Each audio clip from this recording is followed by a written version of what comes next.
I just have to cover costs. You're a guy creative. You did all the work. I'm just helping. I'm just helping get circulation. I'm just helping.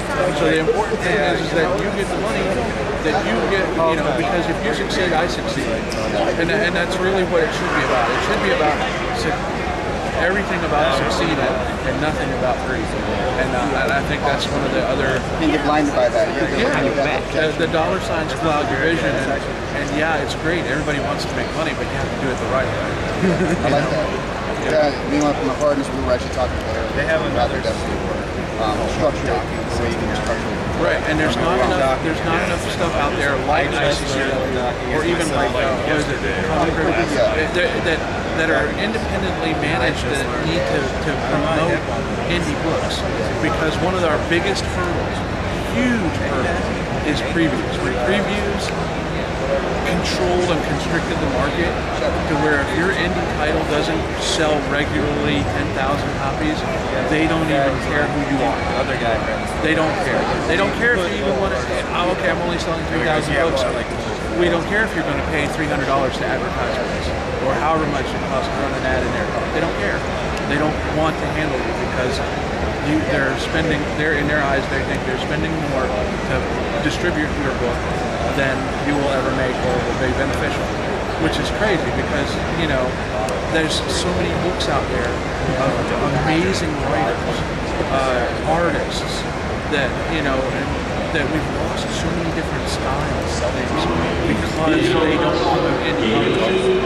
I met, another example, I met 4 or 5 different people specifically over the weekend so far that have had ideas that were very similar to old school stuff. I've seen people that are very interested in publishing their work. Like one guy looks very much like old Mike McMullen, but everybody is told him, nobody likes that. And I'm thinking, that's wrong. You don't tell somebody that nobody likes that because that's not true. Yeah, especially when, in the top 300, which is the only thing that they register anymore for comic books. The top 300, number 300 was 4,000 copies. I mean, come on. Any of us, any indie publisher that's selling 4,000 copies is going to be tickle pink, and be, they'll be making money because, they're not. They'll be making enough to keep everybody in circulation and get the exposure. It's all about comic book shops and distributors working together. That's something that the market doesn't have, is a distributor for indie books. That really promotes them like hard copy shipping, because they've tried to kill it in the digital market pretty much. What's your views on the digital market? I see a lot of things going on. Well, I think that when they went to offer them for free, CrossGen offered it for free, they kind of shot themselves in the foot and started a horrible trend. Everybody wants to see it free. But a lot of people, you go to Marvel, and there's people who have their memberships from Marvel and, sign on and download digital books, but you really can't collect a digital book. Nobody wants a copy of the PDF. I mean, I think it's a good market for a younger crowd that doesn't have,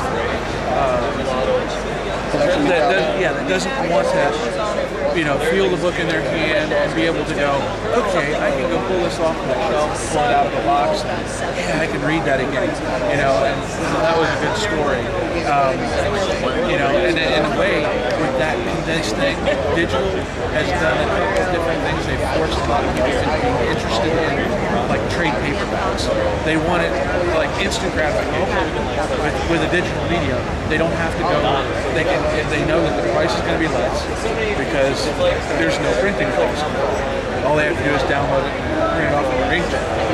And then, at the same time, why would I do that now when they say that there's going to be only 11 more issues? I'll just wait for the trade paperback. So that's kind of like, there's a lot of comic shops that have lost large chunks of their business to nothing but trade paperbacks. A good example, not to throw out names, but like Bad Apple here. There's an awesome comic book store. It had the atmosphere and everything, but they wound up going to trade paperbacks because they're the only thing they were really making money on. individual issues, and then their subscribers will drop off, and you know what? I'll pay all in a year and just get the Yeah, and then, you know, and different things like that. You know, there's some places that are starting like trade paperback rentals. What? So you can rent out. You only have to order 10 copies of a trade paperback, rent it out, and they bring it back like a DVD. So now there's nothing being collected because of trade paperbacks. You know, unless they're released as original graphic novels with print, then there's no collectability value. Trade paperbacks just like going and getting a book from a library. So that's kind of, there's a lot of things that have really pinched the industry as far as, you know, trying to get your book out like that and get exposure that they haven't thought about. They've only thought about the money, you know, in the long run. They've only considered their price point, not how do I further the industry and make sure that we still make money. Yeah, yeah. Extended vision, this isn't there. There's, you know, there's just not enough stuff that really goes to the indie market to really promote. Indie Planet is an awesome tool. Yeah, I know. And Comics Monkey, you know, for on-demand print, digital print, it's great. You know. That's another good. In fact, Sitch worked with ICCW and offered us a great deal, and that's where we got this printed there in a perfect bound format. That's awesome. It's high quality paper. Do you remember the price? I want to say anywhere somewhere around in like $5, but it's 100 pages. You know, it's not bad for 100 pages. It's not bad at all. Okay. Thank you, Ron.